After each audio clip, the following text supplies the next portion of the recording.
welcome back to my YouTube channel.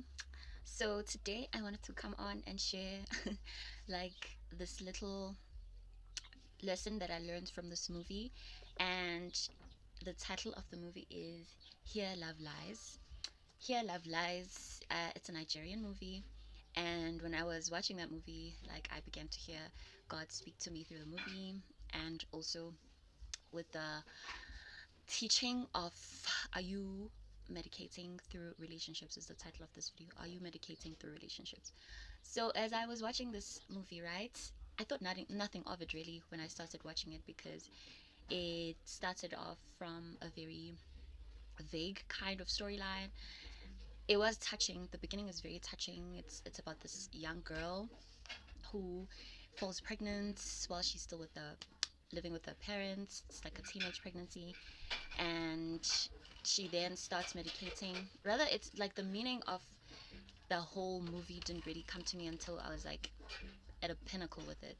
And so after she gets pregnant, the father is like not having it with her keeping the baby because he's a pastor. And I think I will leave the link of the name of the movie down in the description box or in the comment section, so you guys can actually check it out and download it for yourselves.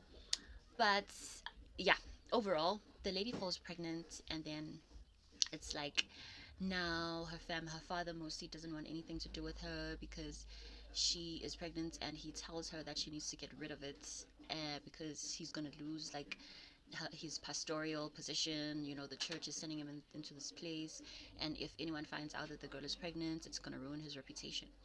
So the mother starts begging the father, and the father's not having it. In the midst of the conflict of that conversation, the father has like a heart attack, and he lands in the hospital. You would think that after he has a heart attack, he would have a change of mind, that he would have a change of mind and realize how precious life is. But unfortunately, that's not what happens. And he continues to say that if the girl loves him and she's obedient to him, she will have to get rid of the baby. And so, as the movie unfolds, the girl has to move out of the house. Basically, the mother doesn't really defend her. She has to fend for herself in this world. And what was really interesting to me, as the Holy Spirit gave me this topic, medicating through relationships, I will share some of my own life's experiences, rather, some of the lessons that I can take from my own life's experiences pertaining to the topic itself. So the lady has to fend for herself. It's a harsh world out there. She has a small baby. She doesn't have anyone. Her family has basically disowned her. And so now she's carrying this hurt. And sometime later in the movie, we see that the child is grown. She's actually living a blessed life. She has a great job. Her baby's doing okay. Like they're living like a really good life, right? But in the midst of all that happening, she's still getting into these relationships, these toxic relationships. So the movie, as it progresses, she's seeing this guy, and she thinks that the guy is going to propose. He has a gift, but it was actually something else. And so she goes to the bathroom to discuss with her friend, like, oh my god, friend, I think he's going to propose, only to find out later as she gets out of the bathroom to actually, oh, she discusses with the friend. She's like, I'm not sure if I want to divulge information that I have a child, I have a kid with this guy. And the friend is like, yeah, go on. If this man is going to propose to you, then you should actually be able to share that information with him. But as she gets out to go sit at the table, oh, in the bathroom, she met this lady who was eavesdropping or overheard the conversation, that she didn't want to actually divulge the information of her having a child and whatnot. And the lady's like, don't tell him that information. I have a child, I'm married, and I haven't revealed to the man that I'm married to that I have kids. That's a whole different topic on its own. So also, just now that I'm actually thinking about it, you shouldn't feel like, on that note, I would say you shouldn't feel like you need to hide if you have kids, or feel ashamed if you have kids. I myself, honestly, just thinking about it now, I felt some type of way, like getting into relationships, I felt some type of way, not necessarily with the fact that I was ashamed of sharing the information of having kids, but it was more of me just feeling like I wasn't really 100% okay with myself. Um, like it's the way that I saw myself, really, that was really on a low kind of level, that I had kids, and God had to take me out of that pit, and He had to remind me that I'm His child and that my worth is still intact, the fact that I have kids, that doesn't take away from my worth and my value. If nothing, I think that I think it adds to my value, because now I know how to take care of a whole human being, and also the things that I've learned within motherhood itself. So, but that's a whole different topic on its own. I just wanted to point that out and share that for someone out there. So in the conversation now, she gets out of the bathroom and she's like, "Oh, I have something to tell you." She's sitting at the table with this guy, and she's like, the guy's like, she's like, "I have something to tell you." The guy's like, "Yeah, sure, go ahead," only to be interrupted mid conversation to find out that the guy is actually married. The wife comes in and she confronts both of them. The wife makes a scene. I think from the scene in that movie, the wife is also broken. Like, why would you stay in a relationship? Because she's like, "Oh, you said you would change, but you haven't," and I think also the wife was settling for that man. But anyway, the girl or the lady runs out, and she now has to cry in the car. She has to pick herself up again. And her friend is like, "Oh yeah, friend, like men aren't worth anything. How could he do this to you? Men are just, this and that." But the friend has a boyfriend and missed the conversation of them having that, that talk about men not being worth anything. The friend has a conversation, gets a phone call from her boyfriend, and the whole conversation just changes to like, "I hate men," to now, "Hey," being all nice on the phone with the guy. But anyway, uh so now the lady has someone who's actually texting her on her Facebook, and this guy apparently has been texting her and blowing up her Facebook for some time now. And you know what the friend says? The friend is like, "Yeah, go ahead, give him a chance. Like, talk to him. Maybe he will heal this heartbreak or this thing that you are going through," which I think is really bad advice, because that's normally how things are in our society nowadays. Like, you don't allow. We have all the most of the time we have people that will not, like, who tell us what we want to hear, like, all the time. I had to learn that through some of my friendships in the past, that I don't want people who will tell me what I want to hear. Like, I want people to be straight with me. And you know you can't be getting out of a toxic relationship and now you already texting someone immediately after. That's not coming from a healthy place. So again, the lady ends up talking to this guy. This guy is from America. His name is Michael 007. That's his profile name. So in the beginning, so the lady has a trip that she has to take with the agency with her work, and she has to go to America. And she's now, before she takes the trip, she's really blowing up a storm of texting with this Michael 007. Again, she hasn't given herself time to heal. She hasn't done any self reflection. She hasn't, taken a break from even texting anyone and to actually reflect. That's another thing. Like, when you get out of a bad relationship, it's not advisable. Like, I would not advise you to get out of one toxic relationship and get into another one straight away, because it doesn't give you time, again, to heal. It doesn't give you time to reflect, to also do some self introspection, and also just to heal, to be alone with your thoughts, and really just take the time to medicate, not the relationships, but through the Word of God, sitting with, getting to know yourself through the eyes of Christ again, and also just breaking the cycle. So now the lady has to take the trip, and then eventually she decides that, okay, I'm gonna get this guy. The guy is calling her now. He's basically love bombing her, and he's sending her gifts. The friend is like hyping all of this. She's not the friend. The friend was not, to me, like, the friend was not doing any justice to the friend, to the lady. Because honestly, if I'm gonna have a friend, if you really, really, really, really care for me, and you're also not coming from a place of brokenness, like, you should at least advise me. If it's not guaranteed that I will take your advice, yes, but you should at least advise me to just take a breather. Just take a few steps back. This whole advice of getting to get over a man is to date another one. It's not really coming from a place of wholeness and from a place of being healthy yourself, if you give out such advice. So RC Blakes would say, this toxic sisterhood would say, to get over a man is to get under a new one, which is totally toxic. So the lady now has to take the trip. Finally, they meet with this Michael. The Michael is, like, love bombing her. She's, giving her all this time and attention. I feel like the midst of all the conversations that they were having. Oh, I forgot to mention that the Michael. Okay, before I get to that, there's this lady that is there during their tour. Like, this guide is taking them to different, like, big places in New York, like, tourist sites and whatever. And there's this lady who just pops out of nowhere. Okay, I was annoyed with this lady at first in the beginning because I was like, okay, myself, just watching the movie before I actually had the revelation of what was really going on. because Michael was like, he seemed like a genuinely nice guy, and it's not because he was a good looking. That does play a role, of course. I'm human, but it was really just he was giving off vibes of,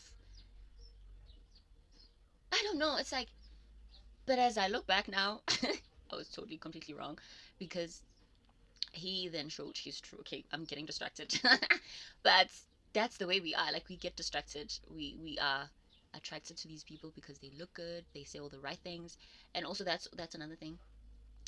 Men know when you are broken in certain areas. They might not actually tell you to your face, which is another thing. Like, with healing, you can heal the broken parts of you, that you can face yourself and heal the broken parts of you, so that no one can have leverage over that. Like, you can, once you take the decision to actually heal those certain parts of you, like, it doesn't mean that when you actually now are in a place of venturing out and having to want to be in a relationship in the future, you'll be completely healed, like 130% or 100%, if there's even such.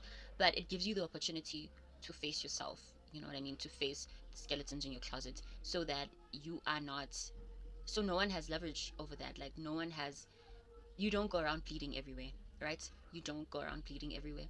And also, you don't, you will attract the right kinds of people, because also the lady, like, she was giving off like vibes in that movie that I am, there's a broken part of me. Like, it's in the demeanor, it's in certain behaviors, like, it's in the little, most little things. But the narcissist and the like a shark, they say, will smell blood from miles away. That's how some men are. Unfortunately, we live in a world where some men are not going to go for your best interest. They will use you and chew you out. And you healing and getting in that place of acknowledging your own wounds, it will give you the space where you are not attracting these type of people. Yes, when you heal, you will still attract a few flies, because you're a light and you shine, but you will have the power to discern. You know what I mean? So, as the lady, okay, they are a relationship within a very short space of time. She has to, so she spent time with this guy. So the lady who was like in their space, who I was annoyed with, actually turns out in the movie later on that she is a cop. And the Michael, okay, that's like another whole part of the movie, like in the end. But the lady now, this Michael, she actually reveals, which I think was way too early, because she reveals that she has a child. I don't know how she actually was so trusting of this guy whom she had known in a very short space of time. Like, I would think that maybe Gebela, according to the movie, it was, I would say, a few days, but she divulged that information that she had a child, and boom, Michael got his ticket to like the soft spots in her heart, and he was using that for his own gain.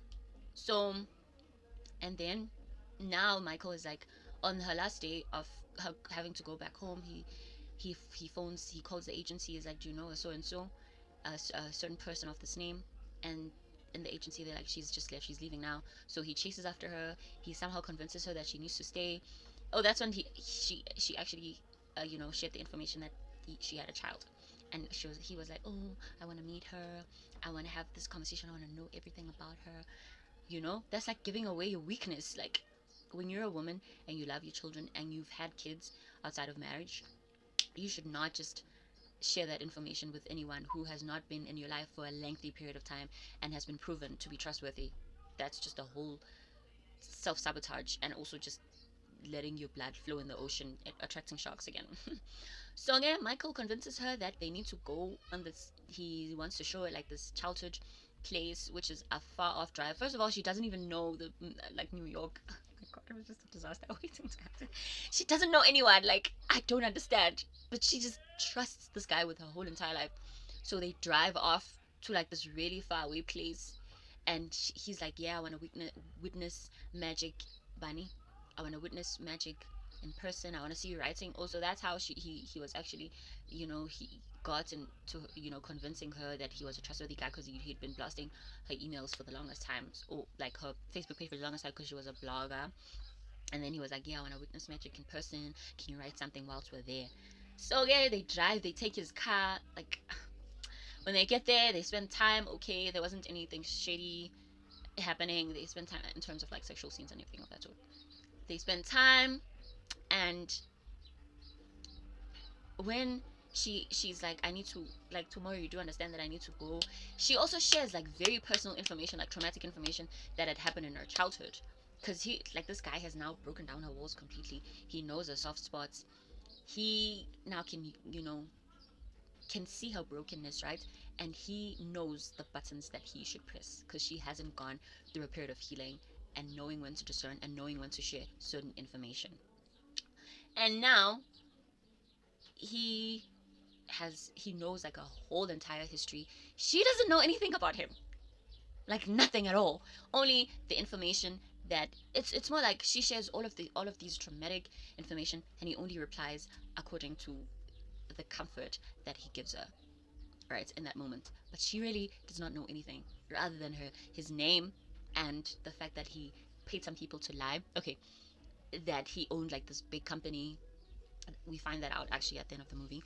And so it turns out this guy, after she discloses that, okay, I need to actually book a flight to pay, like, Sasa, I need to go home, Sasa, to my children, to my child. And the guy's like, yeah, you can just sense that there's something off when she says that she finally has to go. Turns out the guy drugs her. He drugs her, and she falls right on the dining room floor. And she's in bed now. She doesn't know how to actually get out of bed. She can't find her phone. He hides her phone. Well, it turns out that the lady was actually trying to protect the lady, but she wouldn't listen, or she didn't understand what was going on. Michael's a total psychopath. He woos these ladies from Nigeria, and then once they get to America, he then, I think, just takes advantage whatever he can. I think, of course, I think the sex is involved. And then once they want to leave, he doesn't want to let them go. He kills him, and eventually they end up dead. Obviously, he kills him, and he buries him at the back of the of his yard. So the police woman ends up finding the lady who she was acting like this girl who was interested in Michael, only to just try to protect the lady. And finally, Michael ends up dead. They have like this huge fight and whatever, but he ends up dead. But overall, like, I would say, I know based on this one, but we're almost at the end. So I would say the lesson from this movie, right? Okay, in the end, the lady finally survives. The lady helps her. They fight Michael, blah blah blah, until Michael. She overcomes Michael. Then she finds out information about this guy, that he actually was from an orphanage. The lady that there's some lady that she met in the beginning when they met. They called each other cousins.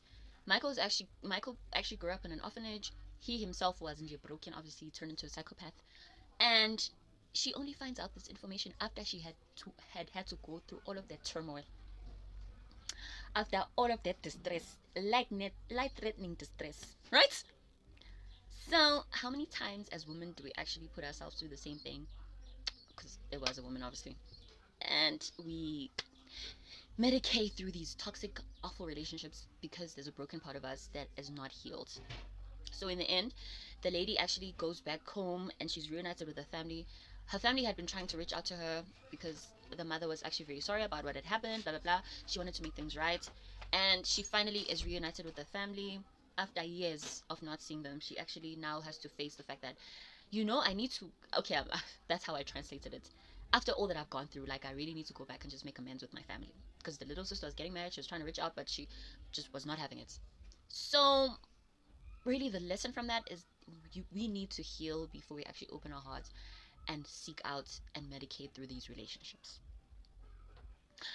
because if we don't and you don't, and you continually medicate through relationships, it doesn't address the real issue. It doesn't address the fact that yes, you have gone through traumatic um, events, and you need to actually face those things so that in order to heal and to be whole as a human being, to not just go around bleeding and attract all these shocks.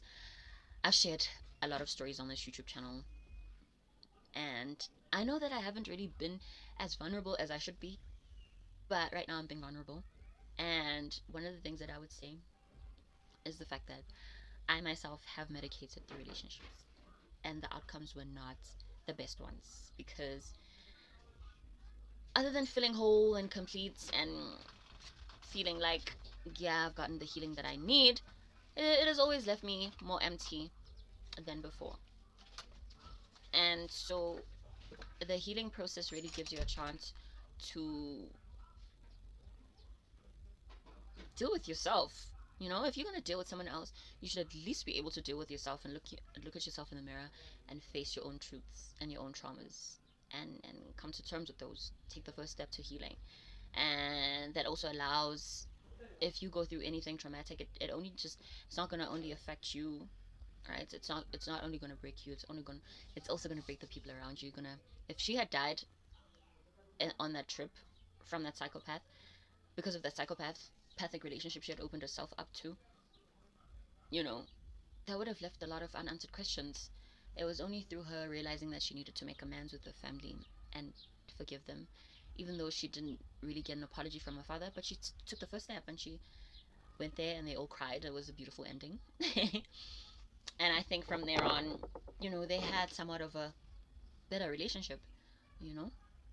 And I would say for me, with my healing journey, it was really, I needed to forgive myself mostly, because of the people that I had allowed in my past, and know that my past was not going to change, that I needed to change, and that I needed to accept myself, and with the flaws that I come with, and the person I am, that I am the person that I am, and also realizing that it's okay if I'm not good enough for other people, and if I'm not good enough for, and also not try, and also accept the fact that my love is very precious, and that it's not to be just willy-nilly put out there for everybody. And the healing journey will make you appreciate yourself more. The love languages that you come with, most importantly, the love languages that we come with, should be that from the Bible. And if you don't love yourself enough to go through the healing process, you will not be able to share that with other people. So I have a Bible scripture. It's found in Matthew 11. And just to close off, okay, um, it's found in Matthew 11. Oh my god. Okay, I'll leave it down below. I'm not really sure what verse. Okay.